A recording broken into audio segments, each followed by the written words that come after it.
신혼여행을 갔다가 온 사람이 실신을 해서 왔어요. 그만 욕정을 참지 못하고 한 번으로 사망한 사건이 발생했는데요. 이들을 죽음으로 몰고 간 병의 정체.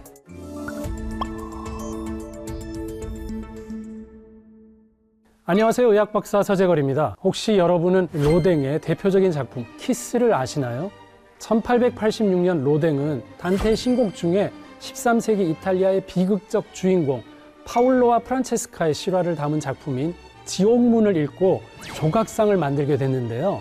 격정적으로 입맞춤을 하고 있는 이 연인은 사실 형수와 시동생 사이, 한마디로 불륜관계였던 거죠. 둘은 함께 중세 기사의 사랑 이야기를 읽다가 그만 욕정을 참지 못하고 키스를 나눕니다.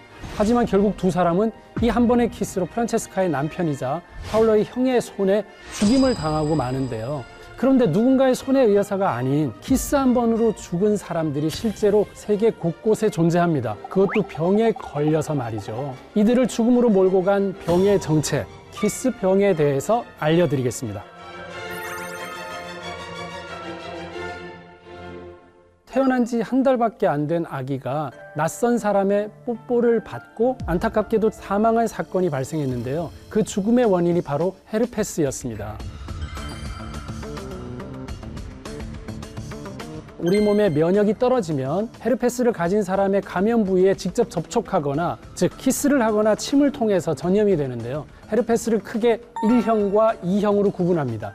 1형은 입, 입술 주변, 구강 내의 점막 등의 단순 포진이 나타나고, 그리고 2형은 생식기에 나타나는 것으로 단순한 접촉이나 마찰만으로도 옮겨질 수 있습니다. 발생 부위에 따라 편의상 나누지만 사실상 남녀 성접촉 발생 시 1형, 2형 구분 없이 교차 감염이 이루어집니다. 이러한 헤르페스는 재발률이 높은 데다가 뇌염이나 뇌수막염을 일으키는 원인이 될 수 있으며 삶의 질을 떨어뜨립니다. 따라서 조기 진단과 치료가 필요한데 헤르페스 감염 여부를 확인하는 검사는 기본적으로 PCR 검사를 진행합니다. 코로나 시대 때 PCR 검사를 많이 했기 때문에 익숙한 검사시죠. PCR 검사는 헤르페스 물집을 면봉으로 긁어내서 검체를 채취해서 바이러스 핵산을 증폭시키는 검사인데, 바이러스의 잠복기를 고려해서 성관계 이후에 적어도 4주는 지나서 시행하는 것이 보다 정확합니다. 헤르페스 바이러스성 질환은 연령을 불문하고 남녀 모두에게 나타날 수 있으며 평상시 건강하던 사람도 타인과의 성접촉에 의해서 발병할 수 있기 때문에 정기적인 검진을 통해 질환에 대비하고 철저히 예방하는 것이 좋습니다. 또 다른 키스병으로는 EB 바이러스가 있습니다. 앱스테인-바 바이러스의 약자인데요. 이 EB 바이러스의 감염은 전 세계에서 발생합니다. 성인의 90%가 이 바이러스에 대한 항체를 가질 만큼 흔한데, 2008년 테니스의 황제 페더러, 이 병에 걸려서 세계 1위 자리를 잠시 내어준 건 아주 유명한 뉴스거리였죠. EB 바이러스는 어린아이들이 가장 흔하게 걸리지만 다행히도 이때는 대부분 무증상이거나 가벼운 인두염 정도로만 나타납니다.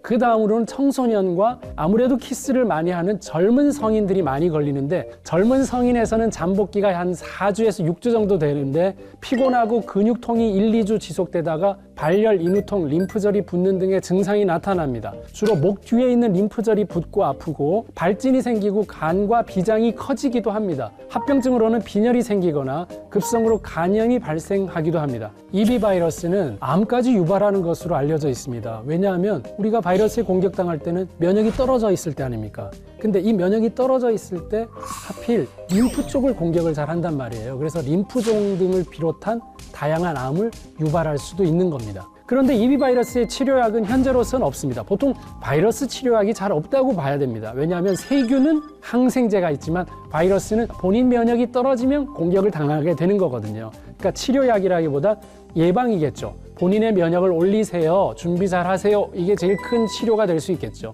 그래서 급성기 환자뿐만 아니라 무증상이나 잠복 감염 상태에서도 타액을 통해서 바이러스 배출이 가능하기 때문에 일상적인 역시 손위생, 호흡기 질환 유행 시 마스크 착용 등이 EB 바이러스 감염에 대한 효과적인 예방법입니다. 그러니까 우리가 지금 코로나 시대에 하고 있는 예방법이 이런 다양한 바이러스에 대한 예방법이기도 하다는 얘기죠. 다음으로는 키스를 통해 전염될 수 있는 질병은 독감입니다. 독감은 감기랑은 전혀 다르죠. 감기는 경미한 변종이면서 콧물 재채기, 코막힘, 두통 및 미열을 유발하기도 합니다. 독감은 인플루엔자 유형의 바이러스에 의해서 유발되고 고열이 특징입니다. 40도씨에 달하는 발열, 몸살, 두통, 콧물, 인후통 등 마른 기침을 또 유발하게 되어 있습니다. 이러한 증상은 약 일주일 동안 지속되고 저절로 치유되기도 합니다. 충분한 휴식, 수분 공급, 면역 강화에 도움이 되는 영양과 더불어 진통제 및 해열제를 투여하고 비타민C가 풍부한 과일, 또 습, 계피차, 꿀 등을 먹어주면 좋습니다. 이 또한 코로나19의 좋은 예방법과 치료 방법과 일치한다고 볼 수 있습니다. 자, 키스로 인해서 얻을 수 있는 질병에는 매독이 있는데요. 매독은 트레포네마균이라는 박테리아에 의해서 유발되는 성병이지만 입안에 작은 궤양이 있는 사람의 타액을 통해서도 전염될 수 있습니다. 초기에는 구강이나 은밀한 부위에 작은 병변이 나타나면서 치료하지 않으면 만성 질환으로 발전하면서 전신으로 퍼져서 단순히 생식기에만의 문제가 아니라 뇌나 심장 및 뼈 손상을 일으킬 수 있습니다. 치료는 감염 전문의가 주사용 항생제 페니실린을 씁니다. 이 질병에 대한 백신이 없기 때문에 역시 성관계 시 콘돔을 사용하고 낯선 사람과의 친밀한 접촉을 피해야 하는 것이 또 예방적인 치료입니다. 또 다른 키스병으로는 대상포진이 있습니다. 수두 대상포진 바이러스에 의해서 유발되는 매우 전염력이 강한 질병으로서 처음에는 수포와 함께 피부에 작은 병변이 나타나는 것이 특징인데 이는 며칠 후에 딱지로 변할 수 있고 일부 사람들에게는 수일 또는 거의 눈에 띄지 않을 수 있습니다.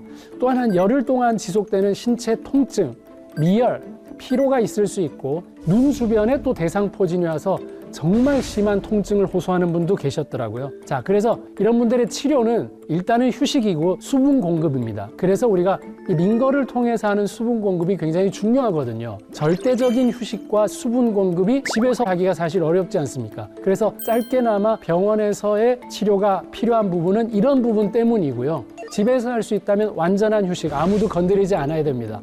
그리고 수분을 충분히 공급하고 진통제 및 해열제 등의 증상 치료들, 이런 약물을 쓰는 것 외에도 상처에서 문제가 생길 수 있기 때문에 상처 관리하고 좀 깨끗하게 상처를 건조하게 유지해야 됩니다. 그리고 볼거리라고 하는 유행성 이하선염도 키스로 인해서 걸릴 수 있는 질병인데요. 파라믹소 바이러스에 의한 바이러스 감염으로 침샘과 설화선의 염증을 유발할 수 있습니다. 우리가 볼거리에 걸리면 씹거나 삼킬 때 턱 부위에 통증이 있고 38도씨에서 40도씨 정도의 발열, 두통, 피로, 쇠약 및 식욕 감퇴 등의 증상이 나타나는데요. 남성의 경우는 볼거리 바이러스는 고환 부위를 감염시켜서 고환, 부고환염을 유발할 수 있고 여성의 경우는 난소의 염증을 일으켜서 조기 폐경이 되는 경우가 있습니다. 40세 이전에 갑자기 폐경이 되는 원인 중에 어릴 때 이렇게 볼거리 같은 바이러스에 노출이 됐을 때도 원인이 될 수가 있다는 거죠. 치료를 위해서는 진통제와 해열제를 투여해서 통증, 발열 및 메스꺼움 등의 증상을 조절을 하고요. 또한 침샘을 자극하지 않도록 산이 좀 적은, 우리가 막 그 산 많은 거는 레몬 생각만 해도 침이 벌써 막 나오잖아요. 이런 자극을 좀 줄이고 가벼운 식사, 그러니까 유동식, 그냥 삼키기만 할 수 있도록 하는 식사를 하시는 게 좋고 휴식 및 수분 섭취가 역시 필수적입니다. 우리가 매독이나 대상포진이나 볼거리 같은 것은 물론 키스를 통해서 옮길 수 있지만 아주 드문 경우라고 볼 수 있고요. 양쪽 다 상처가 많이 있어서 노출이 되어 있을 때 생기는 부분이니까 아주 흔하게 생기는 건 아니라고 생각하시면 좋겠습니다. 또한 위암을 일으킨다는 헬리코박터균도 키스를 통해서 옮길 수는 있습니다. 보통은 타인에게 전염시킬 정도의 충분한 양의 균이 구강 내에 형성되기 어렵습니다. 구강에서는 빨리 뭔가가 음식을 통해서 전환이 되기 때문에 균이 여기 남아있기는 어려운데 근데 이런 경우는 문제가 될 수 있습니다. 헬리코박터 보균자가 일시적으로 구강까지 균이 올라온 상황, 이 상황에서 키스를 한다면 감염될 가능성이 있습니다. 헬리코박터 균에 감염이 되면 위에서부터 장까지 사실 염증을 일으키게 되어 있습니다. 이를 막기 위해서 손을 자주 씻고 위장에 좋지 않은 커피나 술이나 산성 음식은 자제를 해야 됩니다. 그리고 유산균이나 브로콜리나 녹차나 올리브 오일이나 울금이나 생강 등을 먹어주는 거 도움이 될 수 있습니다.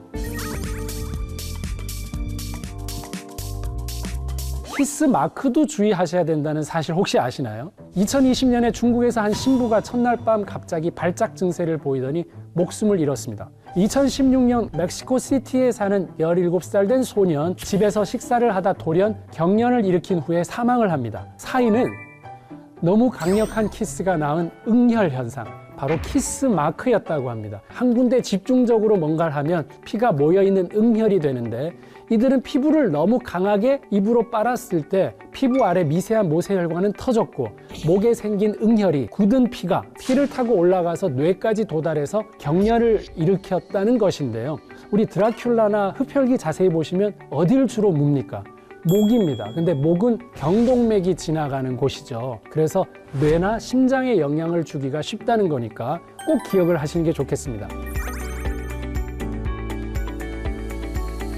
자, 그럼 키스가 이렇게 위험하기만 할까요? 아닙니다. 좋은 점도 굉장히 많은데, 가장 먼저 행복한 호르몬을 높여줍니다. 우리가 키스를 하게 되면 우리 몸에서는 옥시토신, 도파민, 세로토닌 같은 호르몬들이 만들어지고 우리가 행복감을 느끼게 해줍니다. 스트레스 호르몬이 이 코티졸 수치를 감소시키고 잠재적으로는 자존감을 향상시킬 수 있습니다. 키스는 상대방과 유대감을 형성하는 데 아주 도움을 줍니다. 애착에 대한 대표적인 호르몬이 옥시토신이라는 자궁수축 호르몬인데, 엄마의 모유, 젖을 빨면 또 옥시토신이라는 자궁수축 호르몬이 나오게 되어 있거든요. 우리가 아이 때 느끼는 거 말고는 이 옥시토신이 잘 나오지 않죠.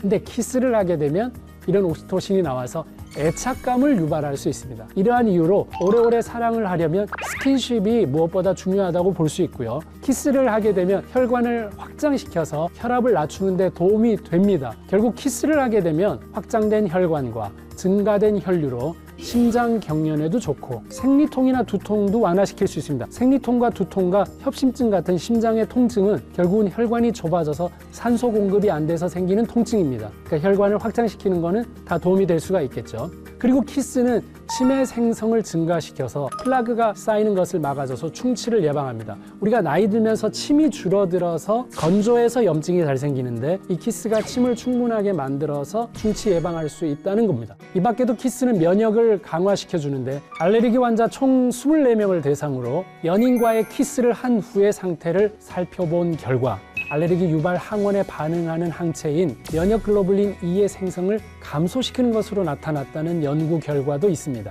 또한 키스를 하게 되면 얼굴 근육도 많이 쓰고 쓰지 않던 근육을 다양하게 쓰게 되면서 얼굴 탄력도 생기고 다른 근육들도 발달할 수 있게 됩니다. 또 키스로 다이어트가 가능하다면 과장이겠지만 키스를 통해서 분명 칼로리를 소모할 수는 있습니다. 체중이 60kg의 성인이 1분 걷는데 4kcal 소모가 되는데, 키스는 분당 3kcal를 쓰고 진한 키스는 최대 6kcal까지 소모시키는 효과가 있습니다.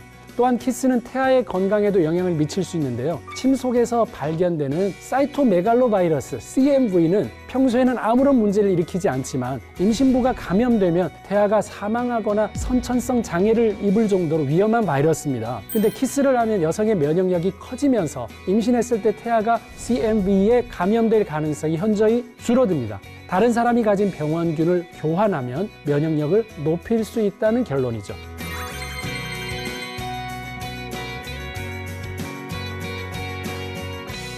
네, 오늘은 키스로 인한 질병과 키스로 얻는 건강에 대해서 말씀드렸는데요. 의사로서 키스를 할 때 마지막으로 당부드릴 것이 있습니다. 특히 10대라면 여러 사람과의 키스를 조심해야 됩니다. 호주 연구팀이 144명의 10대를 대상으로 연구한 결과 2명에서 7명의 상대와 키스하면 뇌 수막염에 걸릴 위험이 4배나 증가했다는 연구가 있습니다. 즉, 사랑하는 연인과의 지속적인 키스는 우리 몸에 건강을 가져다 주지만, 건전하지 못한 키스는 우리에게 다양한 질병을 가져다 줄 수도 있는 겁니다. 건강을 위해서라면 집중이 필요하고요. 건전하고 아름다운 키스를 해야 됩니다.